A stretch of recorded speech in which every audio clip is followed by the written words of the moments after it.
From the arena to the front office, this is Scoreboard. I'm Chris Titley, and each episode brings you stories from the game of sport, where mindset, money, and meaning shape what comes next. Athletes, coaches, owners, and business leaders unpack the moments that matter, because the Scoreboard isn't just about winning, it's about life beyond the game. Now let's get to this week's episode.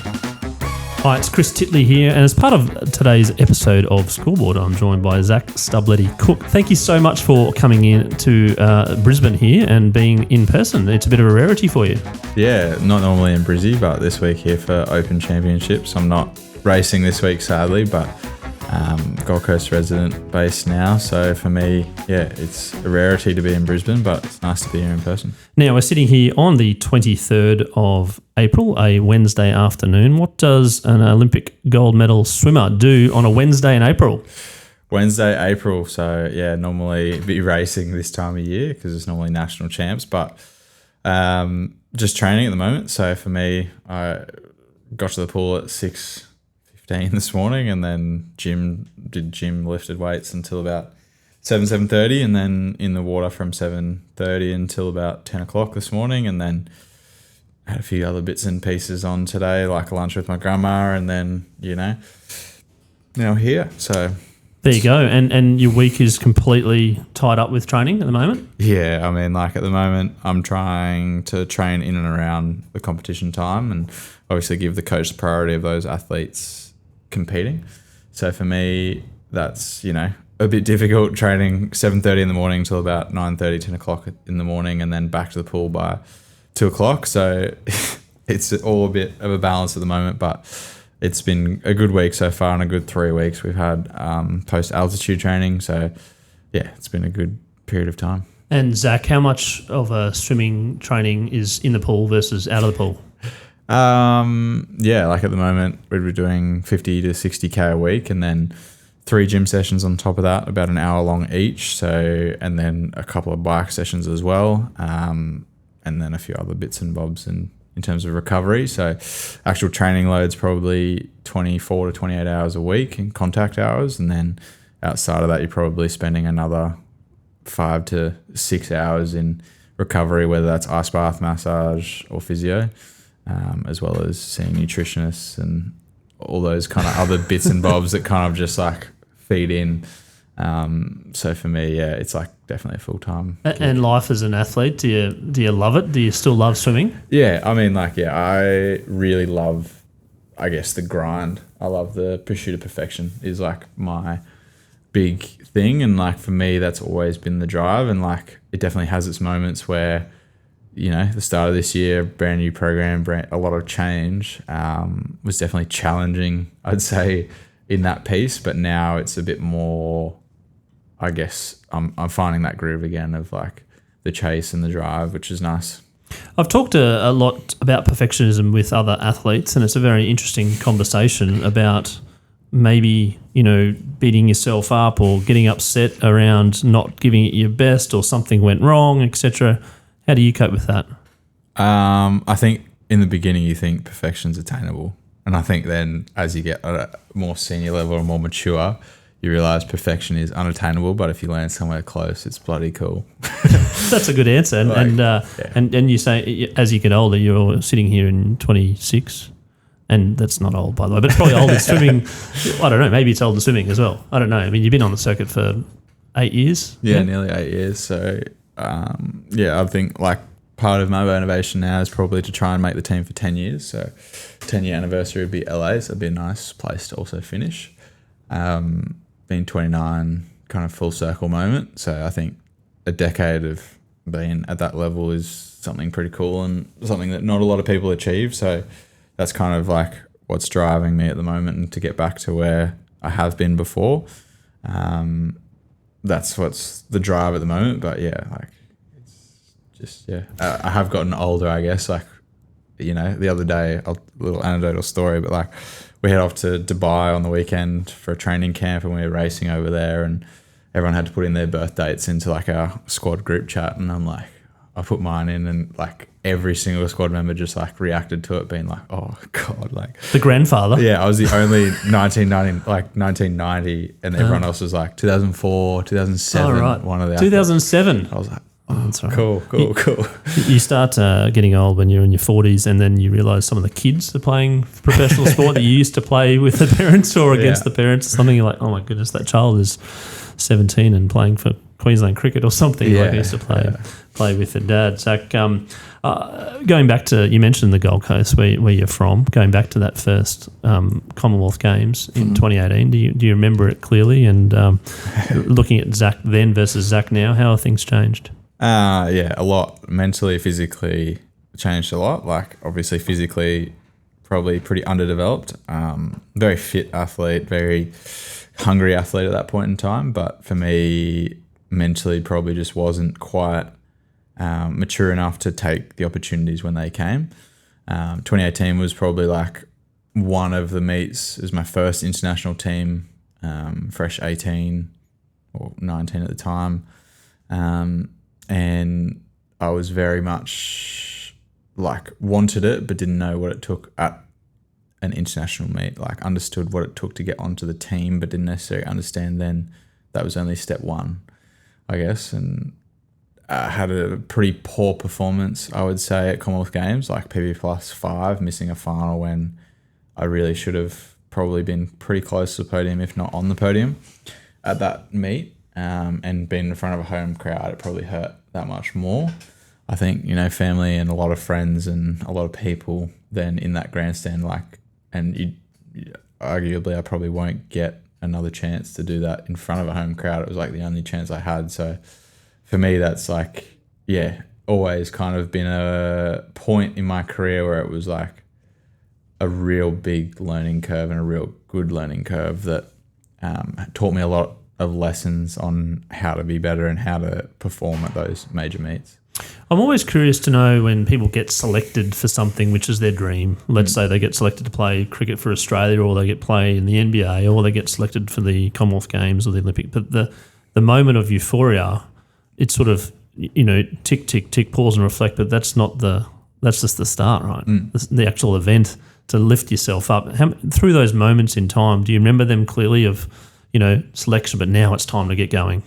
Yeah, to a degree. I think like you're selected, obviously, at that time it was still like 8 to 10 weeks before the games or before like the major meet.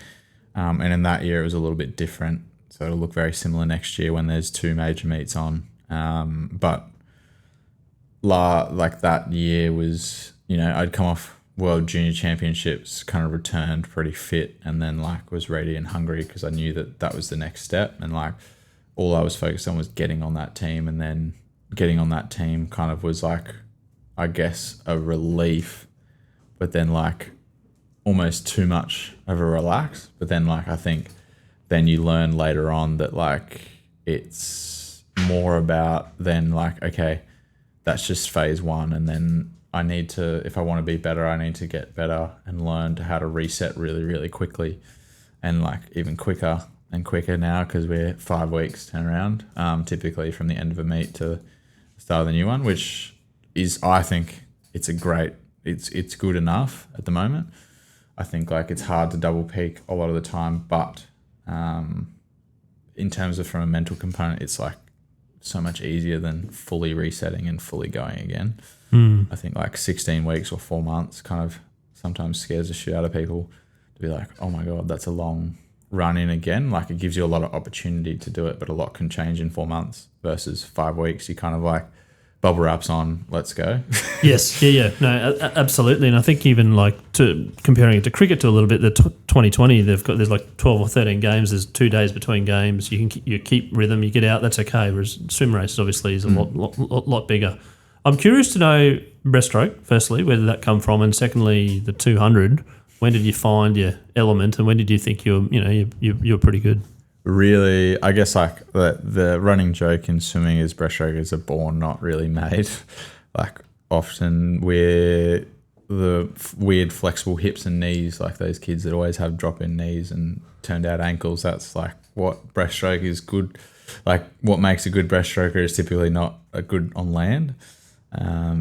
So for me, like at a very young age, I realized I liked, I guess, the social aspect of swimming, and that's what got me into it. And then I ended up swimming everything and anything when I was quite young, and then kind of breaststroke just got more and more poignant, I guess, and like got better and better at it. I guess like be similar to cricket where you know when you're young you bat your ball, pick up a bat everything. And this is or bowl, and you're given a go at everything, and you're like, oh, this is actually pretty good, this wicket keeping thing, you know? Yeah. And then like as you progress, you kind of realize, okay, batting's my thing or bowling's my thing, and really dial into that. So I think that's probably how I got into that, and like I raced 200 medley up until I was like reasonably competitively up until I was like 16, 17, and then kind of let it drop back and focus more on breaststroke. And then I'm not the tallest, I'm not the strongest guy out there for the 100. So for me, the 100 is, I guess, a fun event and I love it, but it's just not what my physiology is suited to. My physiology is suited to 200, even probably a little bit longer. If there was a race that was a bit longer. The 300. Yeah, 300 or 400 would be nice, but that 200 is obviously where it's at. And like for me, getting the most out of that 200 has been nice because as well, like I find the 100 2 laps a little bit, I guess, and I'm biased because I love the two breasts and I like 200 meter races that use a lot of nuance in a single form stroke 200 where you can make moves, where you can pull back, kind of like, I guess in the last 5 years of 200 breaststroke, like everybody's raced it differently, and like the history of the race where they used to take it out in 60 point, and now we're kind of only just getting back to going out in 60 point, but no one used to come back in 65, which I know is probably like very detailed for the listeners, but like I guess the history of how it's like progressed and then people still trying to do it a different way is like kind of why I also love the 200, because like, you know, in Tokyo I had the guy next to me, Arno, go out like a gun and go 60 point. It was PB plus 1.5 for his 100 pace and then kind of die, but that was his tactic to try and just get in front and stay in front. And then you have guys like me who kind of like sit back with the pack and then go like a little bit later in the race. And so I think that's why I also like the 200, because it's like it's mentally a little bit challenging to keep composed, but also enjoyable because when it pulls off, it pulls off. Like it's a 200 always hurts regardless of whether you race it slow or fast, which just sucks about it, but that's just part of it. And the signature finish for you, when did that sort of come about? A little bit left in the tank and put the foot down. I mean, like I think put the foot down is when you're running, I suppose. What do you call it when you're swimming with 50 to go? I mean, similar. I think it's like just giving it everything you got in that last 50. For me, like I think growing up, I think I did it, but like I didn't realize I was doing that until like later on when someone handed me a 3-page of like, these are all the splits you ever done, or like basically like your top 3 times from when you were 10 to when you were 23 at the time, every year from like, so, you know, the whole and every split. And it was like, how long did this take you to work out? But I was like, okay, whatever. Anyway, you know, so like I could see that consistently that last 50 was actually like quite competitive through all the way through my like swimming. So what's the data say with your last 50? If you put it to double it to 100, what does that give you in time? A lot. Like I guess so the last 50, to put it in perspective, when I broke the world record in 2022 would be competitive for a 100 meter back end. So, yeah. So guys, it just takes you a little while. No, I wouldn't say a little while to get going. It's more like it's tactical, right? A little bit, I think, like a bit of both, maybe a mix of both. A mix of both. Let's go back to 2021 and Tokyo and the lead up to that and all the things that went. Now, do people still reference it at 2020 as the gold medal? Mean, like the medals and all the merch says 2020 still. Yeah. So, but like, yeah, you have to kind of remind yourself that there was only 3 years between Tokyo to Paris.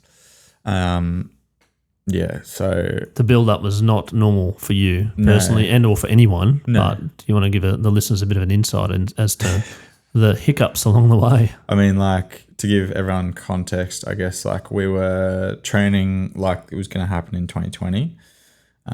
So we were like, fit as off the back of world champs where I was fourth in 2019. And then, we were preparing, and I think it was like, I don't remember what month it was, but I can distinctly remember when kind of the first kind of lockdown happened. It's March, maybe. Yeah, I think it was around March. And like, we were about to go on an altitude training camp to America like that week. So that got pulled up quite quickly, and very fortunately, to be honest. Like, I think if that happened, we might still be there. Yeah.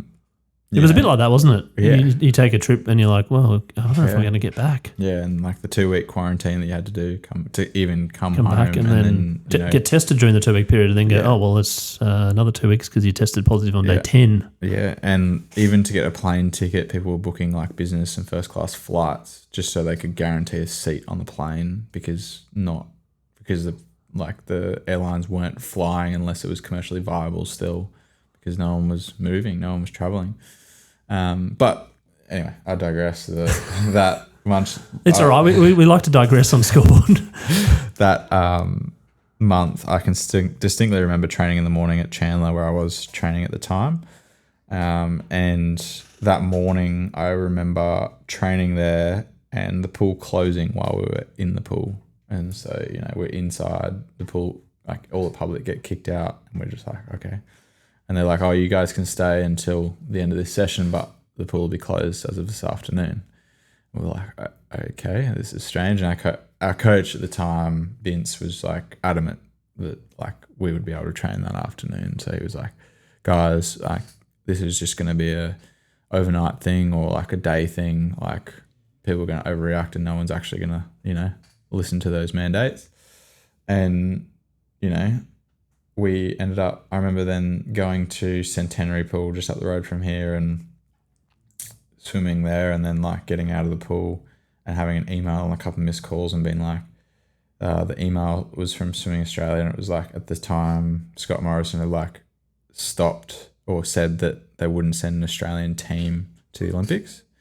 And this is before the Olympics. It was like no matter what. Yeah, because of the going. pandemic, we wouldn't be headed to the games. And this is right before, I guess, the games was postponed. So it was kind of, I'd imagine it was in the works in the background, and a lot of countries already kind of knew, and the whispers were kind of that it may get postponed.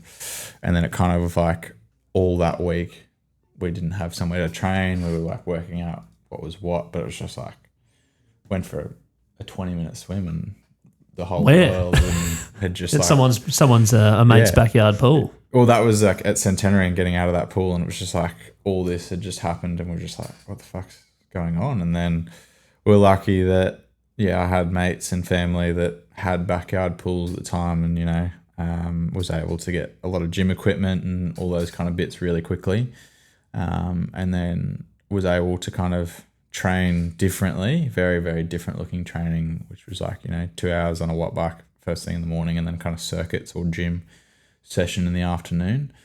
And that was like, we were lucky here in Queensland, that was only like 6-8 week period, Victoria not like Victoria, which is 176 months. Yeah, 6 months, 16 weeks of that. So, but the training for what though? What were you doing? I mean, like at that point, it was kind of like still full denial because we didn't really know the games had been postponed. It was kind of just like, they'll probably happen next year, but like not sure. Because it's like, but just in case. Yeah, it was almost like you'd rather be prepared than not. That was kind of the mentality at that point. And I've got an 8-meter pool that I'm practicing in. Yeah, so it was just like pool wise, it was more feel. It was nothing about fitness. It was just like, sculling in the bathtub kind of thing. Yeah. Which it was just about feel, I guess. And then when we could train, it would be very, very different stimulus, but still in that aerobic capacity. And I think a lot of us like came back reasonably fit, to be fair. But I think in a way, I've been lucky that I also then had another, year of physical development at a young age, like young 20-year-old at the time, that actually probably helped me in a way. Like, it was a blessing. What, did you go up a couple of inches, you reckon? In terms No, of not height, but probably strength? just strength and maturity, and it gave time to probably step back and reflect on what I wanted out of the next 12 months. Because for me, like, the mantra then became, once we found out that the Olympics were postponed, it was like, I want to swim my best race in the Olympic final. And like, that was kind of, we worked back from that. So how do we get on the team? How do we then get to the final, heat, semi and final? Yep. And then because we had that mantra and goal, by the time we got to the final, it was like, it was almost a celebration that we were just there. And like, that was almost, in the back of my mind, was good and not good enough, but like, I guess I was content within myself regardless of then the result after that. And you'd finished 4th in the world, you mentioned, in 19. So you had an understanding that you, in the final, potentially in your head, in the top 8, is it? Yep. And then to get there, to make the final, it was like, okay, I've done everything possible to get to this final. I've given, it's been a wild few years, and I've given it, now I'm here, and you're getting on there, you're just going out there and you're going, right, let's give it everything and see what happens. Yeah, exactly. And you did. Yeah. And you won gold. Yeah. Yeah. And what was going through your head?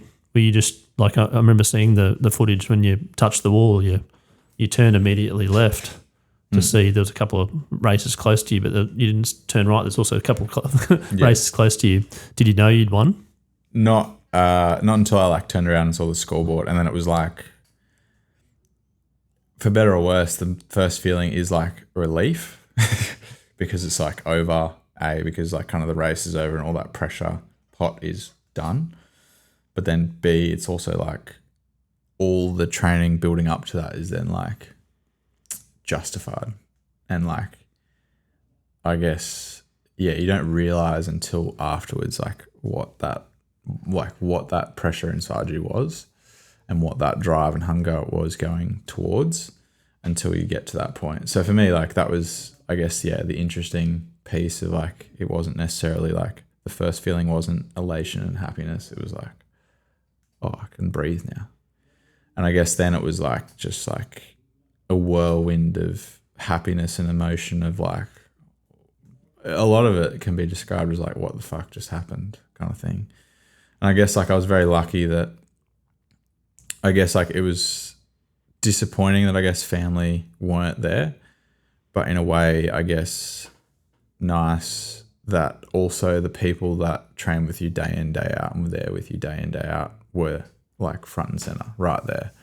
And it felt really, I guess, pure in those moments that you were very still and like confident within yourself and believing in yourself that that's what the result could be. And like, I think like some of my favorite memories are like probably the half an hour after that, like going and seeing my coach and then going and seeing like all like the Aussies and my mates on the team in the stands. Like those are memories I'll never forget. And then the medal presentation and watching the Aussie flag go up was like, it's just like whirlwind of emotion, all that. And like, I don't think it really hits you until you stand on the podium and watch the flag go up. Like, you're kind of like, oh, I won a swimming race. I'm really good at not drowning, but like, and then you kind of get there and you're like, oh, this means more than just like, And I would say it's like also you start to like, and this is probably like a bit further down the line, but like the 2 weeks quarantine after were probably like the best 2 weeks because you actually got to process it and like sit with it without anyone else kind of interfering with what your perception of it is. And for me, like, I kind of came to the conclusion it was not like just my medal, but it's like, family, it's friends, it's coaches, it's all the support that got me to that point. That's what that medal represents to me. And it's like the community around me that was allowed me to perform. That's what that medal means, not the other way around where it's like, oh, it's an individual pursuit. It's still like an individual sport, and it's between me and me when I get on the block. But the amount of people that have to impact me to get me there is like we work with a physio at the time. It was like physio, massage, nutrition, biomech, physiologist, a coach, an assistant coach. And that's 7 people around me. And then like when you're on team, you then have like other coaches, other physiologists involved, and then you're also bringing sometimes externals in. So for example, we had another external kind of like consultant who was helping with training. And then like that's before you even start talking about training partners and before you even start talking about like all the people that you raced growing up to even get you to be competitive on an international level, let alone then like competing for gold. So for me, it's like that's what it is. It's not one that's kind of like where you end up, or where I ended up landing with what it meant and the emotion behind it. And retrospectively, as you've got older and you've competed in other Olympics, we'll get to that as well, but how much does that gold medal mean now, later on in life as well? Yeah, that's an interesting one, because I think like the way Mel Marshall, my new coach, described it as like you were unconsciously competent in Tokyo, and like I couldn't have put it better. I didn't even realize, and I was like, oh, fuck, you already like have me figured out before like we've even worked together for that long. And then she's like, you then in Paris became consciously competent, but didn't know where and how. Like you became consciously competent, but then like that was overwhelming, and that became something. And I was like, fuck, you hit the nail on the head, but like I didn't necessarily know how to verbalize that. So for me, like what the difference is, I guess, or like how it's progressed is like Tokyo, I would describe as the campaign was like naive in nature in terms of from a mental point of view, because you didn't know how big the event was going to be, because you never experienced anything like it. You can build up in your head and all that, but like till you actually get there and experience what it's like, and then the come down off the games, it's like you can't really describe to someone. And then like you go into your second games and you almost like, I guess the mentality a little bit becomes like, fuck, I don't want to miss out, because you know how cool and fun and how much of a highlight that experience is. And then you kind of go back again and strip that back again to even more, I guess, top line is like, I just don't want to miss out on the opportunity to get there again, or the opportunity to be the best again. It's like, that's probably how you then shift that, how that shifts that perspective. Just touching on that, the two different contrasts to the Olympics, and you mentioned around, what was it, unconsciously competent versus going to Paris with just the noise and the hometown favourite in your race versus Tokyo. Like, no one in their right mind would have not felt the immense pressure, I suppose, versus a quietish stadium versus packed out. Yeah. How did you cope with the noise? I enjoyed it, because I think like for me, it was a big achievement just to get back into that race again, given the 18 months I'd had beforehand. Like, so for me, I was like stoked even just to be there. The same feeling, you reckon, in Tokyo to make the final? Different, I guess, because I'd had probably more of a bumpy run, and like, because like, I guess into Tokyo, it was reasonably smooth, and apart from the delay in games by a year. But yeah, apart from like delayed in games and like one little injury a couple of weeks before, it wasn't like a lot of bumps, I guess. And this is what I mean by like naive, because even now, like me saying that is like, I was naive in that it didn't bother me because I knew that, or I didn't know that like potentially those 18 months before were more important than the 3 weeks. So for me, like then into Paris was like, kept having bumps and like felt like I got momentum, and then like something would niggle or something would come up where it was like pull back, and then I'd go again, and then it would do the same thing, and it felt very vicious cycle. And mentally I was a bit frustrated and trying to control probably too much. And then I guess we probably looked at that and like, oh well, now that we've found these issues, it's like almost too close to the games, let's just patch it up to like, fully unpack and fully evolve from those, I guess, little bits. So I guess that's probably the difference in like the knowledge that, for better or worse, that like, the 12 months and even the 12 months before that are probably the most important into a games, because it's like that's where the bulk of the work is done. And then the year of the games is about racing, getting practice, mentally fit rather than physically trying to change a lot. Because you can't change that much in the sport of swimming, especially when you're trying to be at that like, very top level. You're not changing things dramatically. You're trying to look for a 0.1 or a 0.3 in, various aspects, and that might take 3 months to change. And you might have one opportunity in those 3 months to actually see whether it's changing, and if it's not, then you're like, fuck. And then it just back to square one. Yeah, pretty much. So you're just like constantly, I guess, at that battle, and that's why. In between those two Olympics, you don't talk about perfectionism, but you did break the world record. Yeah. And you did obviously shave off a little bit of time doing something right to break the world record. What did you do right in that event? I think like 2020, the back off, I guess like the other piece that Tokyo gave me was freedom, I guess. That you were the gold medalist. Yeah, that like no one could ever take that away from you, right? Like, so for me, and I know it somewhat sounds arrogant, I guess, and Aussies aren't too, like, everyone loves the chop the tall poppy, but I guess like you realize that like you're a gold medalist and that's all I ever, like more than I ever dreamed of. And like for me, getting that and achieving that, then my nutritionist at the time, she said to me, she's like, well, like as weird as it sounds, what more is there to do for you? And for me, it was like, I was like, oh, fuck, like that's a bit of a like harsh reality, but a really good one that she was like, well, you can do whatever you want now. Like you can race how you want to, you can, because no one can ever take that away from you. And like, it's not arrogance in that sense. It's more just like, well, I've achieved that and done that, and then like kind of gave me the freedom to race really freely again.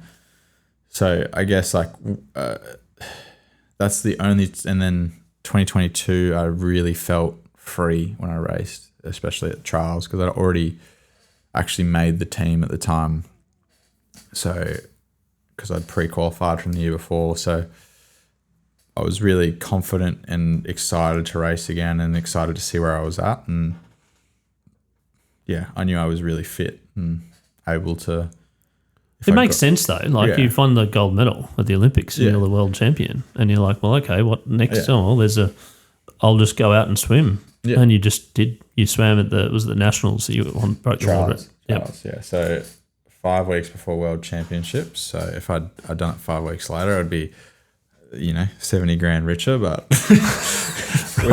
yeah, I know it's like that's the harsh reality. I remember being asked that question in a press conference. I was like, are you going to give me the money? Like, why would you even ask that? And the difference between 205.95 and 206, whatever the race one, was 70 grand. Yeah. 70. Yeah. So for me, like, I guess the training at that point in time was like, I was enjoying it, enjoying swimming, enjoying where I was at in the pool. And that 12 months, it was 12 months to the day to when I won Commonwealth gold. So from Tokyo. Yeah. So the games are just intertwining. It's kind of like 21, just, 22, 20. Yeah, and then that 12 months was like the craziest 12 months of my life. And I was the first male since Thorpe or Hackey. I can't remember which. I think it's Thorpe. I think it's Hackey, sorry, to hold a world record, Olympic gold, world championship, and Commonwealth gold in the same event at the same time. And I was like, did it in 12 months and he did it in 2 years. So for me, like, that was a pretty cool achievement to go like, come full circle, because the hardest one for me was actually Commonwealth Games because of like such the poor experience 4 years before that, the 2018, to be like, I was probably the most nervous I was that whole year to be like, holy shit. Like, we're back here 4 years later, but in a different country in Manchester. Yeah, different country, different point in time. And I was like, I wanted that one like a lot more than any others, and I was lucky that I was like fit enough and, you know, in a really good way physically that I was able to get that done, but only by the skin of my teeth, that one. So I'm curious to know, so you've won the gold medal, you've then broken the world record, that you've then won the Commonwealth Games, and as you mentioned, they're probably the only person that's held 3 within a 12-month period. At the start of this podcast, you talked about 10 years in the sport. At that stage, what else is there to achieve? I think for me, like, this is the interesting piece, like, about perfection. Like, I think there's a lot more in it. Like, for me, I think there's a lot more in the 2 breaths. Like, the last 2 years, I haven't necessarily improved or had hiccups along the way that probably haven't helped me haven't allowed me to get the best out of myself. And when those opportunities come up, I've given my best, but it hasn't necessarily been reflective of what I believe is possible in the way I've trained. So for me, like, that's kind of why I'm still swimming and why I'm still chasing is that. And I think for me, then to hopefully, the goal is obviously LA. So to go to a 3rd games, like, there's a few swimmers that have done it, and like a few swimmers now have been to 4, and Cam's looking like he'll go to 5, even 6.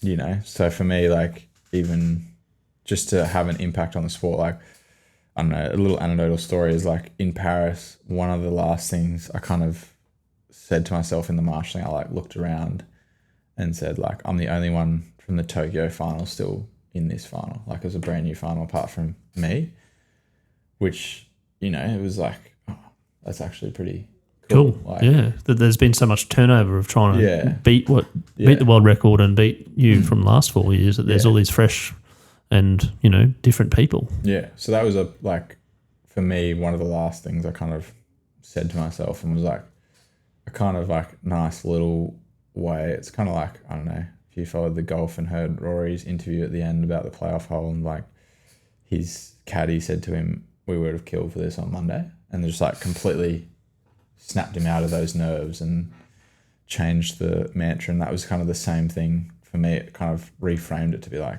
fuck, that's pretty cool. Like, yeah, let's just go enjoy this moment, because you're never going to get it back. Like, be in it. And speaking of enjoying, when you're not thinking about swimming, if that's possible, what do you enjoy? I mean, at the moment, like, I guess, like, being on the Gold Coast, like going to the beach and enjoying being outside lifestyle is definitely part of it. And I think then, like, socializing with friends and family when I can is definitely probably high on the agenda. When I'm not too tired, I love cooking, love photography, a bit of film photography. Not recently, but have done a lot of film photography. And then coffee is definitely a little hobby as well. Cooking, what do you cook? What's your signature dish? Oh, well, until I moved into an apartment, I'd like smoked meats all the time. Yeah, okay. That was like, I love doing all that. Like, short ribs was probably my favorite to do, like 12-hour cook on a short rib, like wake up maybe half an hour before training, make sure I cook, and then go back from training, and then indulge, right? Yeah, or tend to it for the rest different of the day. Types of wetness, I suppose, when you go to the US, yeah? Yeah. The dry versus the wet, and the different types of barbecue. You're fascinated by the different styles of the US? Yeah, I mean, that's certainly part of it. I think deep down, I think anything that's got a really meticulous process, that's right up my alley. I guess, like, so like cooking, I guess I like probably the other side of it, like science behind it, and like understanding, I guess, the fundamentals so you can act creatively. I think that's the same in sport. The position I've gotten to is like, I understand the fundamentals and the basics well enough that then to create a framework and a plan to then have, it sounds strange, but like creativity within that. So for me, that's probably like why I like those other bits and pieces. Like film photography, for example, is another the reason I love that is because like you understand, you know, like the framework of how film works and how the light and the chemicals all work, and then you're like, okay, now I can like push the limits or, you know, experiment with it. So I guess that's the reason I've loved, it's a process. So speaking of photography, in these podcasts, I ask people about their scoreboard moment, which is like their Kodak moment, if you remember those days, or Minty's moment, where it's like a snapshot or a photo of some time or something which you remember in your life, which has probably impacted your life the most. Yeah, I think like probably it's one of like three distinct moments. Like the Olympics, I like distinctly remember, I guess like during the games, Mac telling me like remember as much as you can, because I was rooming with Mac Horton at the time, and like I guess it's not like an achievement or anything like that. It's more, I guess I asked him, is like, what do you wish someone had told you before Rio? And he said, remember as much as you can because it flies by. So, you know, me being like, the young person I was, and like very obsessive at the time and still am, like, I then like purchased a little Fujifilm like printer, and then like every day I'd take photos, whether it was on my digital or phone, or someone else would take photos and get them off them, and then I'd literally print them out, stick them in a book, and like I guess I'd then journal about that moment in time. And like for me it was really cool because it was like gave me a cool kind of, now it's like a book of that's memories. Awesome. Yeah. How good's that? Yeah, like don't frequent it very often, to be fair. Like I've shown a few people and they're like, fucking hell. And then like the last few pages are like the beginning of quarantine, and then like kind of just goes like blank. It's like some of those moments I didn't necessarily like, the picture tells like 1,000 words. It's not like I couldn't put into words kind of the things that happened. So yeah. And then and the follow-up question is your favourite sporting moment of all time. Favourite sporting moment? It's probably like I was swimming at the time but not comprehending kind of, and now I've only just like, you know, after being to two Olympics, like comprehending what Phelps did to win 8 golds. Like I can't. Even saying that now, it's like, what? Yeah, like I can't comprehend winning 8 gold medals in one Olympics, and like, you know, somewhat being confident enough to say it pre-games, like, is insane. Like the pressure and the way he did that is like, yeah, like he didn't, to be fair, like he's come out and said like what Leon did is just as impressive because Phelps never won. So for people at home, like people listening, like Phelps didn't win 2 gold medals in a single night. It was all 1 gold medal each night. Yes, he had multiple semis into finals and those kind of bits, but he didn't win multiple golds on each night.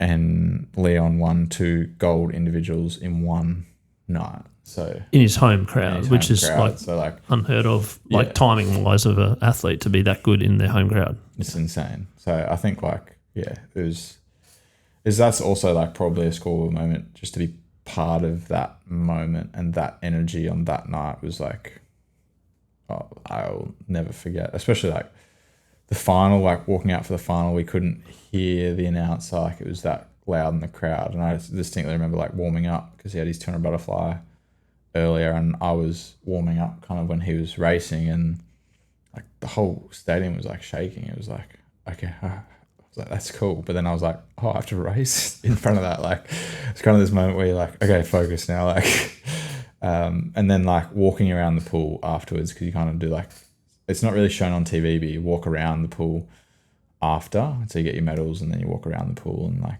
that whole experience with someone French, anyone French, but Leon especially, like was insane. And then that same night, Pan broke the 100-meter world record. So it was a crazy night of swimming in general, and like, yeah, it was an awesome night. Advice for young swimmers, the young Zac, who's 15. Like, enjoy it. I think like I've been very lucky that I've enjoyed a lot of it. Obviously there's some shit moments and there's some crappy lows, but I think like I said it to someone yesterday, like it's not linear. The journey's not linear, and that's what makes it, as cliche as it sounds, that's what makes it like you don't appreciate the good moments without the lows and vice versa. So, you know, understand it's not linear, understand that it's like, it is a process, but enjoy that process and somewhat enjoy the mundane, but also when an opportunity presents itself, take it and run with it.